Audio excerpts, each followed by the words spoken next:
This is A Matter of Degrees, and I'm Dr. Leah Stokes. Happy New Year to all our listeners. We're back in your feed with an exciting special episode from a live conversation I had last month when I had the honor of receiving the 2024 Stephen H. Schneider Award for Outstanding Climate Science Communication from Climate One. In this conversation, I sat down with Greg Dalton, who is the founder and co-host of Climate One.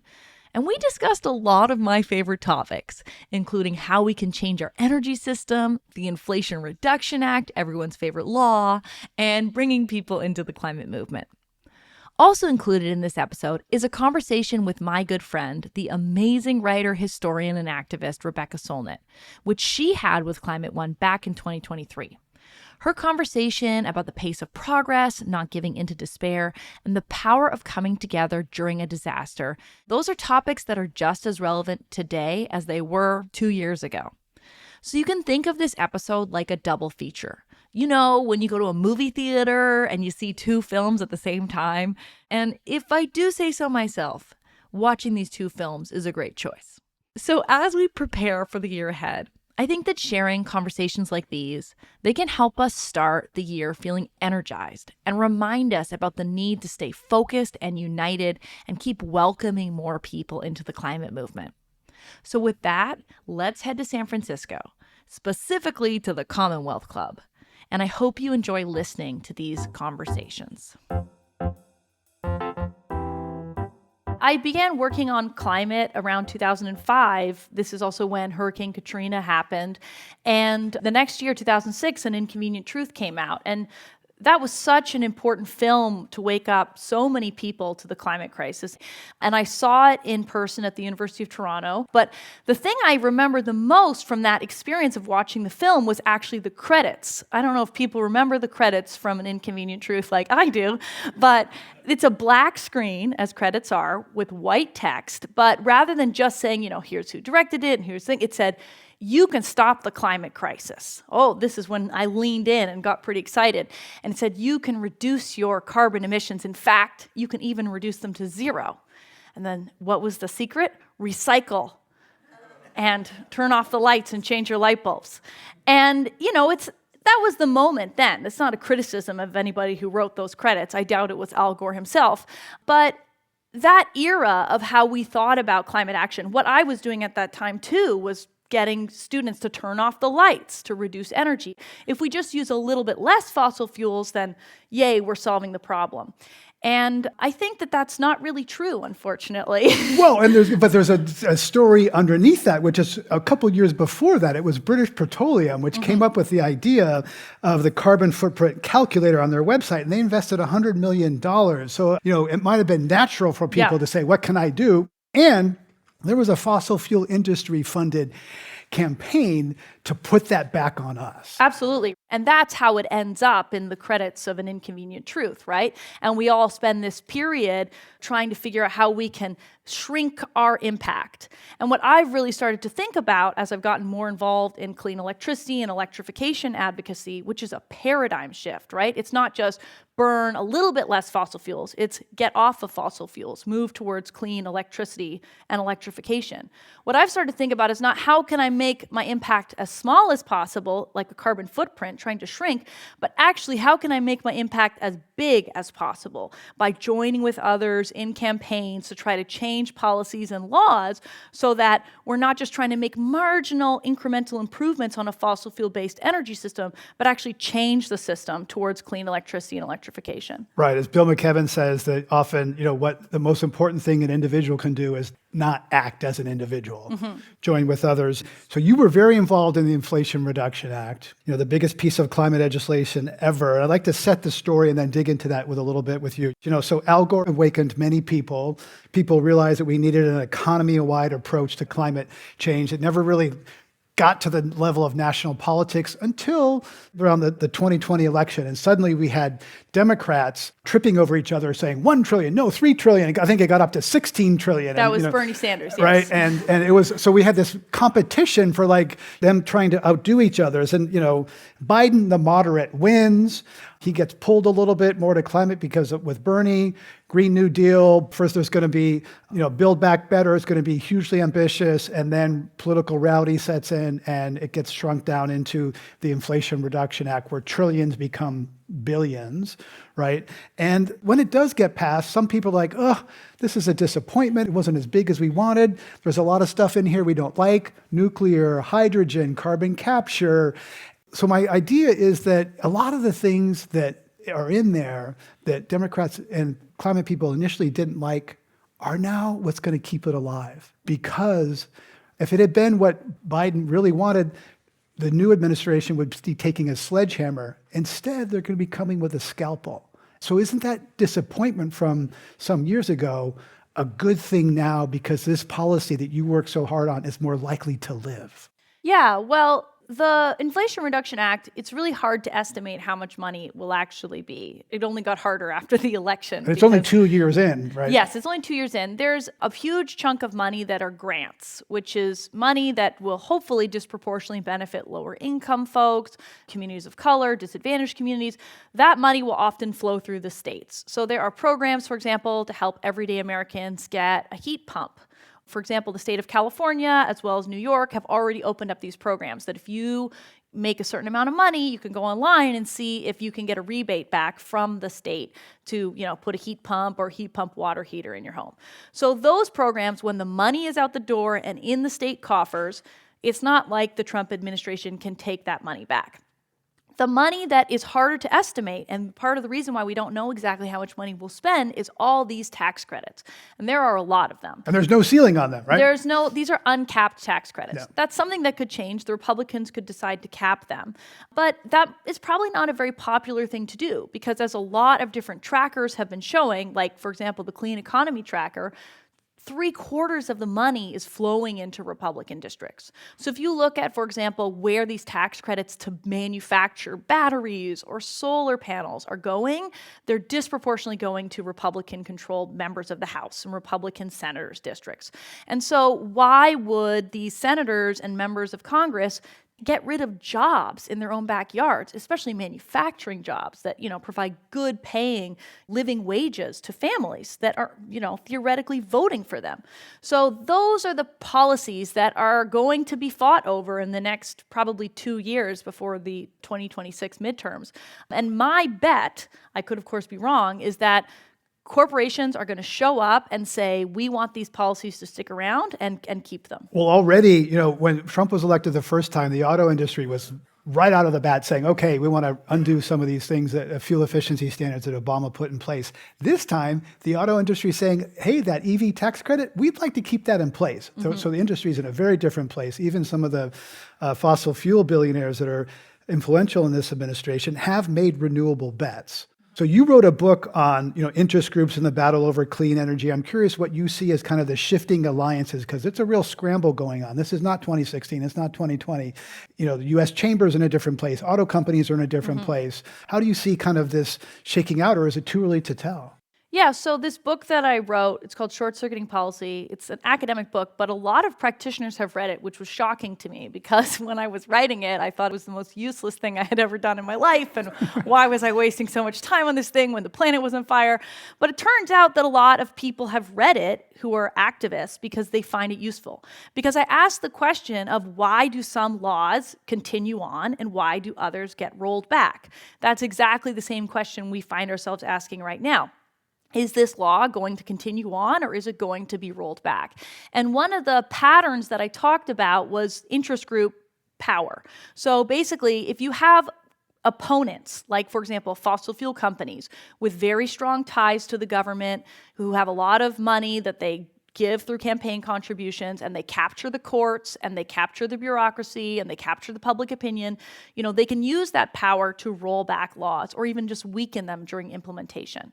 But if you start to have the clean energy industry have power in a similar way, where they're well networked with, members of Congress, with the executive branch, with the presidency, where they are influencing public opinion and influencing the courts, they can start to battle these opponents to the clean energy transition. And, people can have many legitimate feelings about, for example, Elon Musk. I'm sure many people do. But the fact is that he is a person who made money in not fossil fuels, but in solar and batteries and electric vehicles. That's a very different thing than, for example, during the first Trump administration when Rex Tillerson got appointed to run the State Department. So, right, and Tesla, Elon Musk make a lot of money selling carbon credits, so that's an incentive to keep the carbon markets in place. In his first speech after the election, President Obama said, quote, "Purity tests are not a recipe for long-term success." So I'm curious what you think about that and how that applies to climate, because sometimes there is a purity issue on the left about being vegans and how pure people are, and we want these policies that are pure and not compromise with fossil fuel interests. Is this a time for coalition building and questioning purity? Yeah, I would call myself a progressive. And after the Inflation Reduction Act passed, there was a lot of conflict in the progressive part of the climate movement. And a friend of mine, Kate Marvel, who's a wonderful climate scientist, told me to go read Homage to Catalonia by George Orwell, which was a fascinating thing to read because basically you discover that the left is infighting and, thinking that they are their enemy rather than, the fascists, and that's a tale as old as time, so to speak. And so we sometimes have this tendency to see people who are really close to us, who agree with 90% of what we agree with, but have some small difference and view those people as the ones that we should attack or focus on and try to fix, as opposed to the people we maybe agree with 50%. Freud talked about the narcissism of the small difference. There you go. See, it's a tale as old as time. And, in the wake of the, presidential election in the fall, Representative Alexandria Ocasio-Cortez, who I think is an amazing climate communicator, she talked a lot about how in this moment, what we need to be doing is building our coalition. We need to be bringing more people in. We can't be making people feel excluded, or if they're not perfect, they're not vegan or they're not biking everywhere they go because, I don't know, they've got kids in a minivan or something like that they're somehow excluded from our movement. But that's not a common view. There's a lot of righteousness and a lot of I'm with Representative Alexandria Ocasio-Cortez. If it's her view, I think she's rather right about that. We have to be building and bringing people in. And that's what's going to make the climate movement succeed, but more broadly, progressive movements. Right, but maybe we all practice this sometimes, this virtue signaling, like, oh, you eat meat, like, oh, you can't be one of us. Well, I view the climate problem as a fossil fuel problem first and foremost. That's my orientation. I work on the energy system.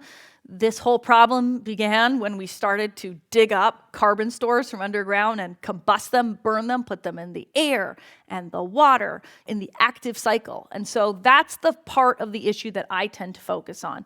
And per your point about shaming, it's not about telling people you're a bad person if you burn fossil fuels. My attitude is that we were all born into a fossil fuel-based energy system. Nobody chose that. You weren't like, hey, I'm 1-year-old baby and I choose a fossil fuel-based energy system. You were born into that. Even my grandparents, my grandfather who's still alive, and he's, I think, 96, he was born into that system too. You can actually see some of the anthropogenic signals in the Earth system going back to the early 20th century. So the work of our life is not to make people feel bad that they were born into a fossil fuel-based energy system. The work is to change that. The work is to make it so that there is a generation in the future that is not born into this fossil fuel-based energy system. So shaming people and making them feel bad, that doesn't really help with the problem, does it?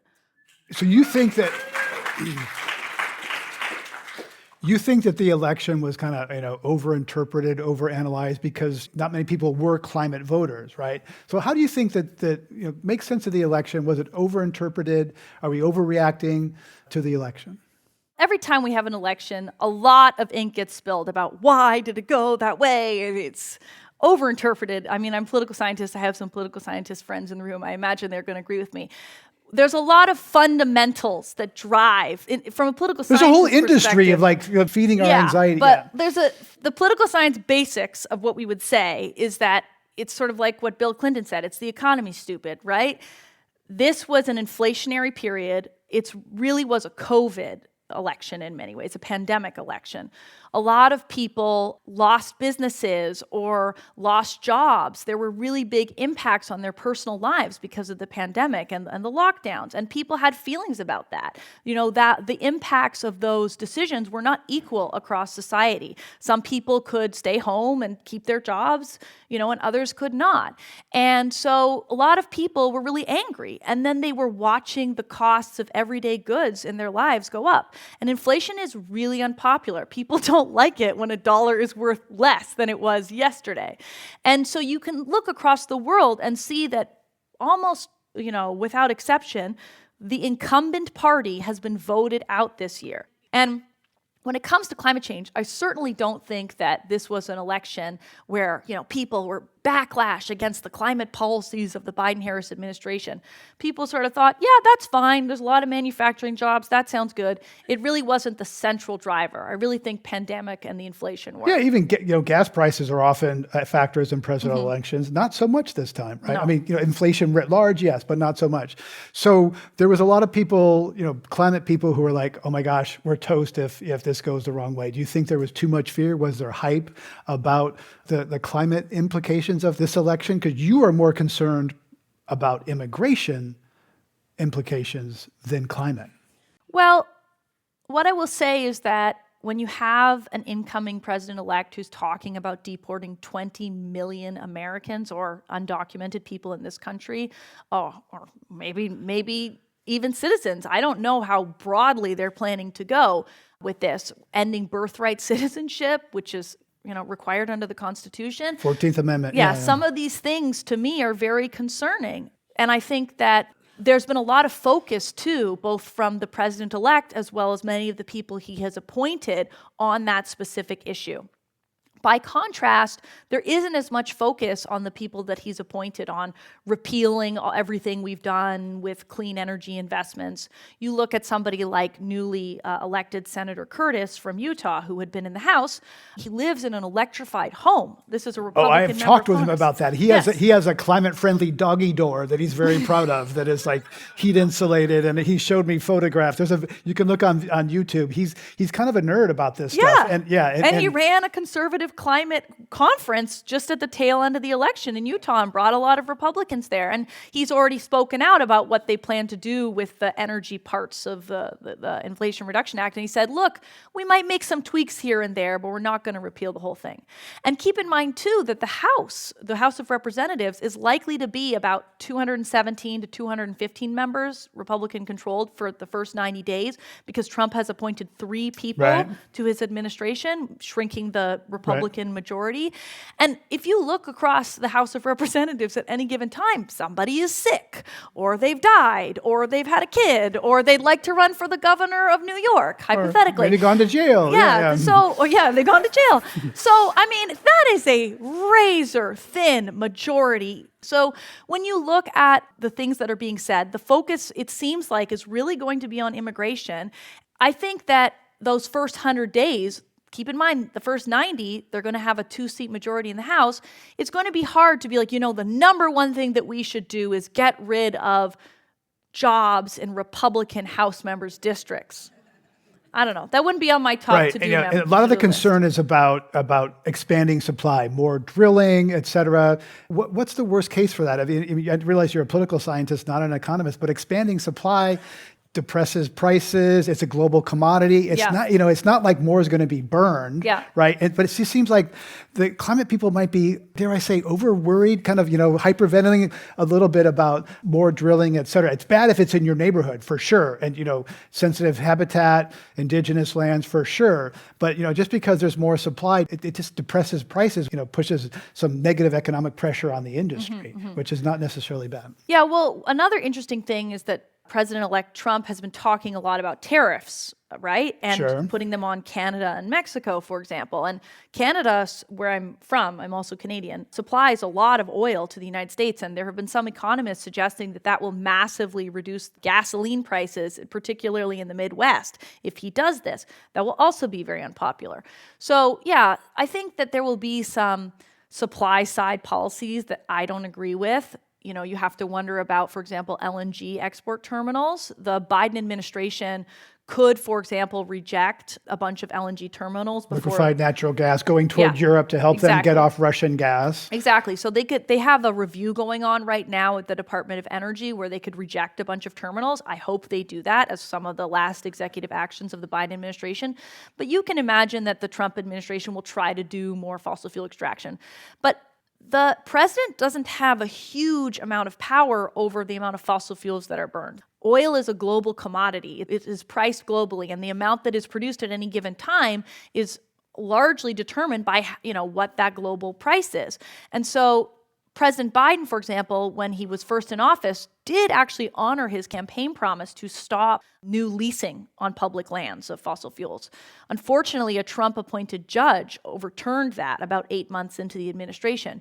But, despite the things that he tried to do to rein in the amount of fossil fuels that were being produced, it was actually the most fossil fuels produced in American history, and people really blamed him for that. But that was because the fossil fuel global prices were pretty high at the end of the Biden administration. So these are difficult things for a president to control a lot, when it comes to production. I mean, he also came in to restore the rule of law, and those oil companies had contracts and leases that they were legally binding. So you don't want a president to come in and say, oh, you're oil, so your contracts don't matter. I mean, he was following the law. Yes, that's on the permitting side.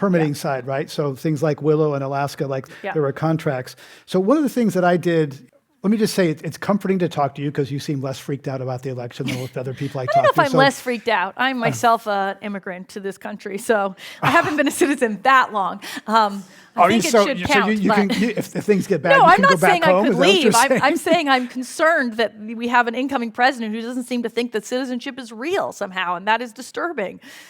So there was a big effort in 2009. Obama passed health care, didn't really force the Senate to go all in on climate, was criticized for that, and these things come around about every decade. Yeah. What happened in 2022, the IRA, there was 10 years of work, foundation that had gone into that. So what you're saying is that the foundation is being laid now while everyone is depressed and drinking too much, et cetera. They're looking at 29 to build that infrastructure for that next step. Yeah, I don't really drink, so I'm already thinking about the next climate bill. And for example, we don't exactly know how to decarbonize the industrial sector. People have lots of ideas, don't get me wrong, but with my colleague Eric Massenet, an amazing engineer and a leading expert in industrial decarb. We actually have an episode of this coming out on our podcast, Matter of Degrees. But we're thinking about how do we take low temperature processes. So these are things like making a bag of potato chips or pasteurizing milk, which we'll hopefully still be doing, or, making cans of La Croix soda water, right? How do we do that without fossil fuels? There are parts of our manufacturing base that are making things in this country, but they are using fossil fuels, and they don't have to because they don't actually need super high temperatures. So people think a lot in the industrial sector about steel and aluminum. Or that aluminum La Croix can. Yes, and then also with cement, it's a byproduct. CO2 is a part of the chemical reaction. But people think let's put a lot of attention on that, and they need to too. Don't get me wrong. Thank you for everybody focusing on high temperature industrial decarbonization. But what about low temperature industrial decarbonization? How are we going to do that? We've got to figure that out. So we have a roadmap project right now trying to think about how we do that. How could we get some pilot projects going on in various states? We have to do that, and we don't exactly know how from a policy perspective we can make that happen. So now is the time to think about what do we need to get done, hopefully when there's a window. And get industry on board so they're not fighting this. Yes, and give them carrots, rather than just sticks. I mean, I am very pro carrots. So people criticize the Inflation Reduction Act and they say, well, there was no carbon tax and carbon price. And if we had gone a more Waxman Markey stick approach with that bill, I don't think in this moment I'd be like, I think a lot of it's going to stick around, because people would be saying, oh, that's why everything's expensive. We have got to repeal that. Going this more incentive-based carrots approach, centrist, and so you're saying let's go durable rather than pure and ideal. So Green New Deal might be the virtuous path. It ain't gonna last. It's not gonna be durable over time. Change of power in Washington. Yeah, I don't want to criticize the Green New Deal or people who are dreaming big. I think that is very laudable, and I think the young sunrise activists who I know a lot of who did that sit-in changed everything. I really do. I think that having a vision, a positive, hopeful vision of what we want was a huge paradigm shift from the dominant narrative in climate policy, which was just make things more expensive and it'll change everything and make things better. Price on carbon, yeah, price on carbon or bust. I mean, that wasn't a hopeful, positive vision. So I do feel that the Green New Deal as a big idea was a big change. And the way that that went through the sausage-making process of the United States Senate was the Inflation Reduction Act came out the other side. But, Sunrise, Representative Alexandria Ocasio-Cortez, Senator Markey, all the people involved in the Green New Deal deserve a lot of credit for what eventually passed in the Inflation Reduction Act. So you need that big aspiration, and eventually it gets down to something else when it goes through. After Trump's first election, people took to the streets, March for Science, March for Women, putting on certain types of hats. Pink ones, I think, yes. Yes. This time is different. This time there doesn't seem to be... We're tired? Is that what it is this time? So is it wisdom or resignation? Is it like, hey, oh God, or is it, is it resignation, or is it like, hey, I interviewed Jane Fonda. She said, that big march didn't really create lasting change. It's a lot of work. Felt good for a few days. We feel powerful. And what change really happened? So as a political scientist, what do you see about the response now? Is it more technocratic? It's more, mass movement in the streets? Is it surrender and normalization? Oh gosh, I hope it's not that. I'll talk about Rebecca Solnit's work. She wrote a book called Hope in the Dark. And, it was about trying to think about glimmers of possibility, even when things are not going in the direction that you want them to be. I don't know how anti-democratic the next 2 years, let alone 4 years will be, because keep in mind, in 2 years, there will be a midterm. And again, as a political scientist, we have this thing called a thermostatic response, meaning people tend to go in the other direction after we go in one direction. So we had 2016, which Trump was elected the first time, but then the 2018 midterms is a huge progressive swing where the squad first gets elected, the Green New Deal starts happening, you get this counter. Especially when right now we have one party control of all three branches. Yes, that swing could exactly. be, So really, in the next 2 years, that will be this critical time period to see how far we undermine democracy in this country. I think a lot of people are ready to push back, whether that looks like marching in the streets or, challenging things that the Trump administration does legally, as, for example, Earth Justice did so much during the first Trump administration. I don't know. But I do think that people are tired, is what my general hypothesis is, right? We've all gone through this pandemic. It's had huge impacts on a lot of different people. And I don't think that means that people are resigned. It just might mean that the way we resist or the way pushback happens is slightly different. And I think it might be more local, because I think the national is so toxic. People are just sick of the toxicity. It can be less toxicity on the local level where things are like, I know you because you're in my city or my state. And there's, mayors can be less partisan or polarized because they have to pave the streets and get the garbage collected. So that's one thing. And that's also, often there's a swing when Washington goes anti-climate, there's a swing back to the states and cities and states matter. That's where the carbon is, most energy, as best is delivered through, wires and cables that are regulated at the state and local level. So maybe it's more, that's where people focus rather than Washington, the swamp in Washington. Maybe. This year, for example, in California, the cap and trade program, it raises a lot of revenue. And in the past, that money has gone to high-speed rail, which you may notice doesn't exist yet, but maybe someday. They're starting to think about how they want to spend that money. And what if they spent it on some of the ideas that we've just seen federally? So, for example, helping everyday low-income people in California electrify their homes or their apartment buildings? What about getting heat pumps for schools, as the great group Undaunted K-12 has been working a lot on? What about getting more money to do solar community microgrids in the cities and counties across the state? That's an opportunity just in California this coming year to do a kind of, Green New Deal, Inflation Reduction Act investment program towards building what we want to see. And this happens in states all the time. For example, a colleague of mine at Rewiring America worked in Colorado this past year to get hundreds of millions of dollars in the Excel electric utility territory to help people electrify their homes. That was actually more money that they helped get through this state action than the federal investments through the Colorado rebate programs for homeowners. So, there's always stuff to be doing when it comes to climate policy. I like to say I have permanent employment for the rest of my life because this problem is so big and vast and endless, unfortunately. I don't want that, to be clear. I would love to solve the climate problem and do more crochet or something like that. Yes. Yeah. Well, I always tell young people who come and say want to get into climate, it's a growth industry. There's going to be more jobs working on this. And, so those things, heat pumps, induction cooktops, electrifying our homes makes a lot of sense as a way to improve your life and clean up the atmosphere and our air. And in much of California, the cost of electricity has risen 50% in just 3 years. The increase has been much less in places like Sacramento and Los Angeles, which have nonprofit electric companies. But rising electricity prices are really starting to undermine this electrification and change the narrative. I've been driving an electric car for 10 years. I could always confidently say electricity is, whatever it is, I can't do the math of kilowatt hours to miles per gallon.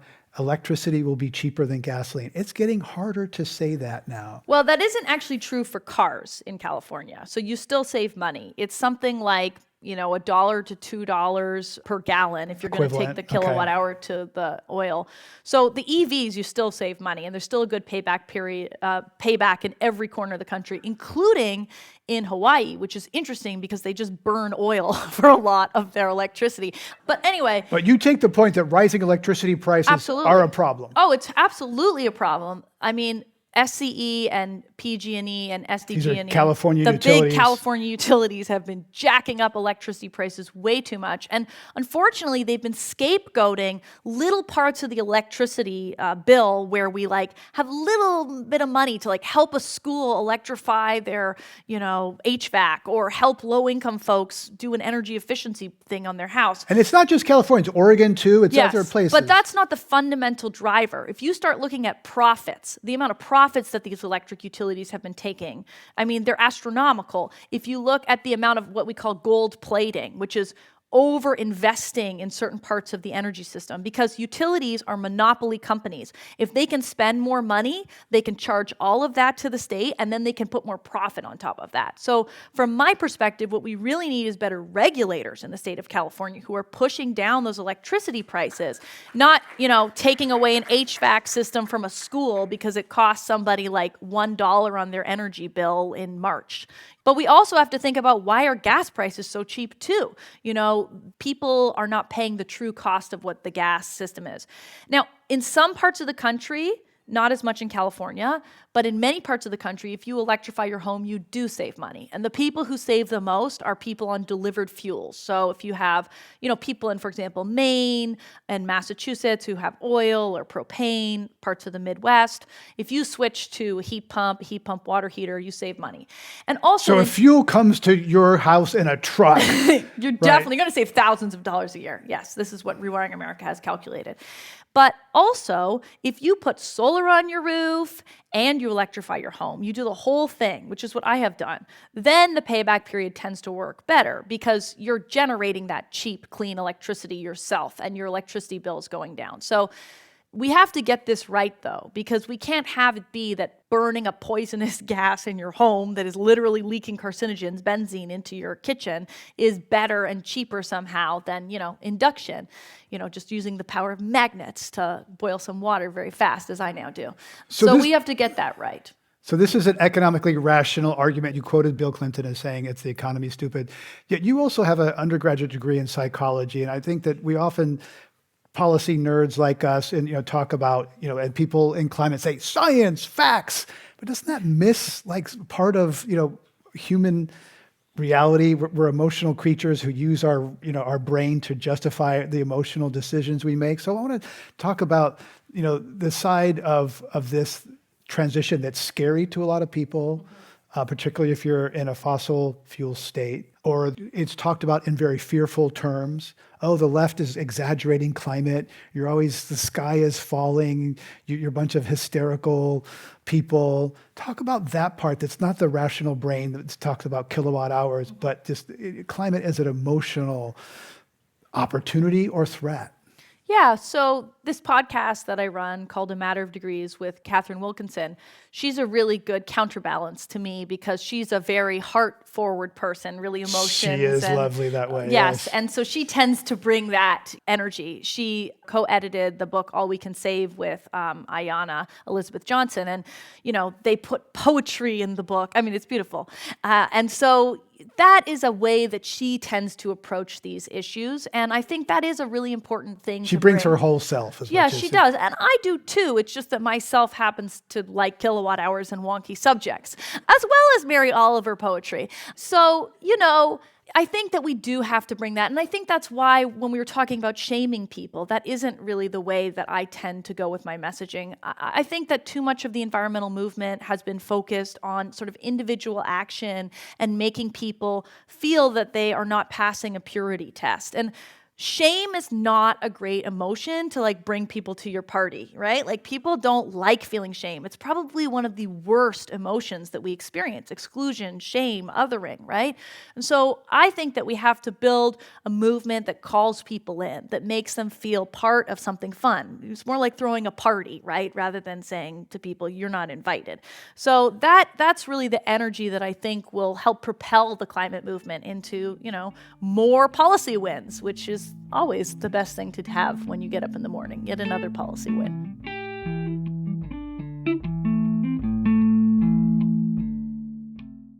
I'm Ariana Brocious.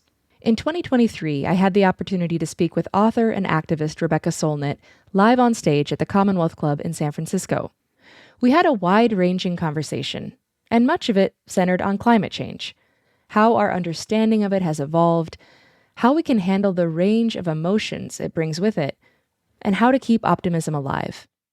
I think if I have a superpower, it's slowness, which means that I see long stretches of time, which lets you see change. And one thing I run into a lot with climate is people often conflate impossible with unimaginable. Nobody in 1973 could have imagined 2023. But everything good in 2023 is because somebody in 1973 or some past moment fought for it. And I like 1973 because you can see the most mainstream narrative is that the civil rights movement, which means the Black civil rights movement, was really in decline at that point, arguably. You could debate that. But the Native rights movements were really surging. The women's movement was surging. Gay rights were really beginning to gather force. A disability rights movement was happening. And the environmental movement, which was something really different than the earlier conservation movement, was also really beginning to do stuff. And even the language for thinking about all these things had to be invented. And I know feminism best in some ways. Words like domestic violence and marital rape weren't concepts or terms people had. So you can see they made mistakes, they stumbled, they didn't quite know what they wanted and what they were doing, but so much good stuff comes of it. So I feel for 2073, it behooves us all to do everything we can towards that better future for human rights, for biodiversity, for 30 by 30 and beyond, and for the climate, knowing that most of us won't, there are probably some young people, maybe. Most of us won't be here in 2073. I don't plan to be, and I think I'd be 112. So that you can't see the future, but you can learn the shape of change from the past. And to see it also means seeing indirect consequences and other impacts. A lot of despair, etc., comes often from people thinking that if we make demands of a government on Tuesday and they don't fall to their knees and say they were wrong and we were right and give us everything we asked for by Thursday, then we failed. And that's just not how change works, although it's how defeat works. So a lot has changed since you entered the climate movement or the environmental movement. How do you evaluate the progress that's been made when we look back? And we've talked about some of these, the recent bills, but when you look back on maybe the last 20, 15, or even 5 years, what we've done, and also considering that as there's been progress, there's been continued acceleration of climate impacts. Last year was the hottest. This is the hottest year on record, and that keeps happening. And thank you for asking me a slowness question, a long-term change. I think if you told people where we were with renewables and how powerful and engaged the climate movement is, and how much the public is engaged compared to where we were 10 years ago, I don't know how much people would believe it. And I think some of the problems we still have are that a lot of people get this vague understanding and don't get updates. The idea that we don't have the solutions, that nobody cares, that the media is not covering it are all things that were reasonably true to say 15 or 20 years ago. They're completely inaccurate now. Everything is different. And the early climate movement was polite. It was sort of requesting and kind of trusting governments and corporations to do good things. The idea that we had to fight them, blockade them, call them out, etc. I watched the founding of 350.org and watched it go from a kind of nice, polite organization to a much more radical one. We grew up in the sort of the age of fossil fuel, or is regnant and triumphant, and it's been completely normalized, and part of our job is to denormalize it. Yeah. I mean, the idea that, it's a normal thing to turn on your gas stove and smell gas in your home, that you're combusting. Methane, which we now call methane, when we're telling the truth. It's kind of when natural that gas change happened for me, I remember thinking it had been so normal, and now I was sort of like, really it affected me. Good climate news, good environmental news can be slow moving, can be highly technical. I think it can be easy for people to read the news and think that we're in a pretty dire situation. How do you think about climate defeatists versus climate denialists or deniers? I feel like there's concentric circles of climate understanding, and then I feel like I'm making a model of Dante's hell, but we'll set that aside. I think his ring sort of descended, mine might ascend. Maybe this is purgatory.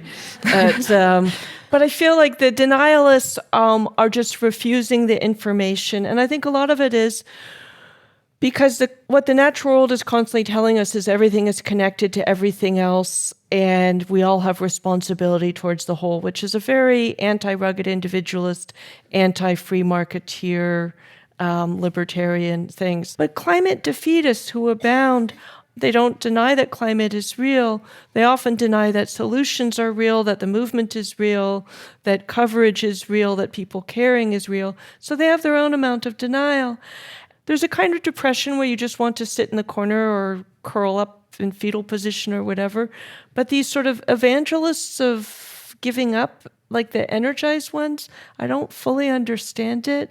When you get to the organizers, the scientists, the journalists, the people who are really involved, they're scared, but they're not despondent. They know that this is the decisive decade, the future is what we will make it in the present. There are parameters, of course. We can't make it like we never burned those trillions of tons of fossil fuel and put all that carbon dioxide in the upper atmosphere.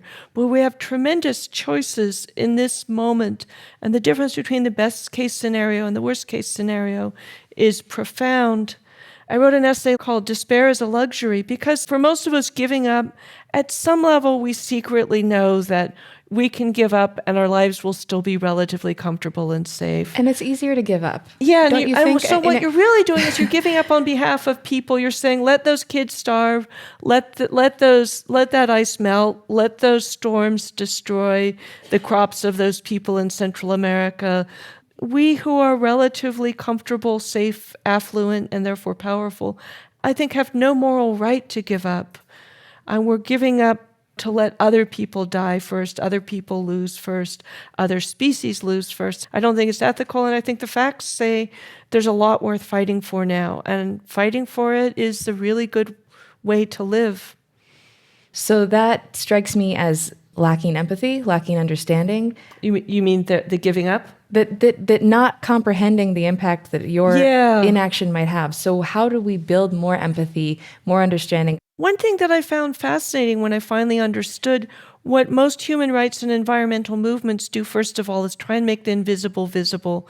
And so much climate work is just making visible what's happening with oceans, what's happening with the global south, what's happening with rainforests, what's happening with impacted communities, but also making visible the movement, the solutions, and the victories. And I think the left historically is really bad at celebrating victories, and the climate movement has a hell of a lot more we need to do, but we've accomplished a lot.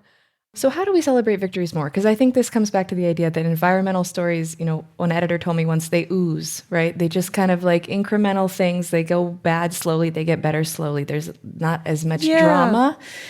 But there've been a lot of environmental or climate victories that are preventing harm. Yes. Rather than achieving a new solar plant or something. So how do we celebrate those more? Both. And, I have a several-page section I compiled of climate victories going back to the early 70s. And it feels like victories get forgotten overnight. A lot of victories look like nothing. The forest wasn't cut down. The toxic incinerator wasn't built in the inner city neighborhood, so the kids didn't get asthma. The coal plant, the liquid natural gas export facility wasn't built, et cetera. So a lot of times, if you're looking for victory, it literally looks like nothing. It's the thing that didn't happen. But a lot has happened and is happening. Bill McKibben pointed out the other day, we're implementing solar energy so fast, it's the equivalent of a large nuclear power plant opening every day. One of the great victories that climate people often hark back to is the Montreal Treaty to stop the ozone depleting gases, which was actually really successful. And then just in the last few years, there was a major milestone in the recovery of the ozone layer because we had this treaty, and treaties sometimes work. A lot of it is on the media, which is part of my job and yours, but all of us are storytellers. One of the things that happens at a lot of climate events is people ask, what can I do? But a lot of what you can do is be informed on climate, including the victories and the possibilities, and bring them up in conversation and be equipped to counter defeatism, despair, because power also lies in the grassroots. It lies in good ideas. It lies in civil society. It doesn't just lie in elites, which is the story we're often told to make us give up. So I want to turn, this is actually a great segue. I'd like to ask you to read something, an excerpt from an essay you wrote following the 2016 presidential election called How to Survive a Disaster. And I'll ask you to read this and then we'll talk about it a little. The ideal societies we hear of are mostly far away or long ago, or both, situated in some primordial society before the fall, or a spiritual kingdom in a remote Himalayan fastness. The implication is that we here and now are far from capable of living such ideals. But what if paradise flashed up among us from time to time? At the worst of times, what if we glimpsed it in the jaws of hell? These flashes give us, as the long ago and far away do not, a glimpse of who else we ourselves may be and what else our society could become. The door to this era's potential paradises is in hell. I love that last line and this idea of finding paradise, of finding solace and comfort and community and togetherness in the worst of times. And you write in that essay, and I think in some other places, about responses to disasters like Hurricane Katrina. Yeah. So how did you come to this idea that these times that can seem like the most dire can actually be really powerful and uplifting and community building? San Francisco earthquakes taught me that. First, I lived through the 89 earthquake, as I'm sure a lot of you did, whose 34th anniversary was just a few days ago. And I was amazed to find that, like, all the things I'd been fretting about, simmering over, were just completely erased. Like, I was mad at somebody who was behaving badly. I never thought about him again. And I just saw people all over the city came out and directed traffic because there was a complete blackout. People just figured out what needed to be done and did it. In North Beach, for example, the power was out for 3 days, so restaurants, rather than let their food spoil, set out barbecues and started feeding the neighbors. People tried to rescue the victims of the freeway collapses and things like that, and actually there was a radical group called Seeds of Peace that had fed the Great anti-nuclear peace marches, was set up community kitchens and fed the first responders who were working at the freeways. The fire department putting out the fires in the marina was only able to do that because huge numbers of volunteers showed up to help them run those hoses from the ocean to get some water, etc. The first responders in any disaster are your neighbors. And what happens is that by the time the news cameras get there, the professionals have often also gotten there. You'll get these exciting search and rescue teams who are wonderful, but if you've been pulled out of the rubble that first day, it's probably the neighbors. People are resilient, generous, empathic, creative, courageous. But this idea that people really come together and find like a truer sense of being in these situations, I think is one that is very hope-filling when you think about what future most likely, even if we do accomplish what we're hoping in terms of keeping climate impacts lesser, we're still going to have them. We're going to continue to have them, and we're going to have to find that resilience. In order to do what the climate requires of us, there's a lot of very practical, wonky stuff and very physical stuff. We need to electrify everything. We need to change what the world runs on. But I also think that we need to change our imaginations, our values, our relationships. What's encouraging about how people respond to disaster is you see this deeper sense of who we are and what we really want, who we could be. And I feel like we have to escape from consumerism. We have to escape from the kind of loneliness and isolation that Silicon Valley and a lot of other structures in our society have helped create. We have to feel that we can have an age of abundance, but abundance will be in confidence in the future and the society we live in, confidence in our institutions and each other, a sense of belonging, a quality of life that will lie in our relationships to other human beings, other species, the natural world. And so I feel like that what disaster shows is that this is who we can be. It kind of shows a way forward, but we need to change the stories we tell about what a good life, a good society, well-being look like as well. A Matter of Degrees is co-hosted by me, Dr. Leah Stokes. And me, Dr. Catherine Wilkinson. We are a production made in partnership with Frequency Media, the 2035 Initiative at UC Santa Barbara, and the All We Can Save Project. Thanks to our funders and supporters who make this show possible, including the 11th Hour Project. Special thanks to Fossil Free Media and the Make Polluters Pay campaign, which is working to hold big oil accountable for the damage they're doing to our climate and our communities. Find out more at makepolluterspay.net. And if you're digging the show, please hop on Apple Podcasts or Spotify and give us a 5-star rating or leave us a review. Script writing, fact-checking, communication, and production support are by Lucas Boyd, Quinn Lewis, Kristen Palmstrom, Anusha Singh, and Eleanor Thomas. At Frequency Media, Michelle Corey is our executive producer. Lizzie Stewart is our producer, and Claire Badgary Curtis is our editor and sound designer.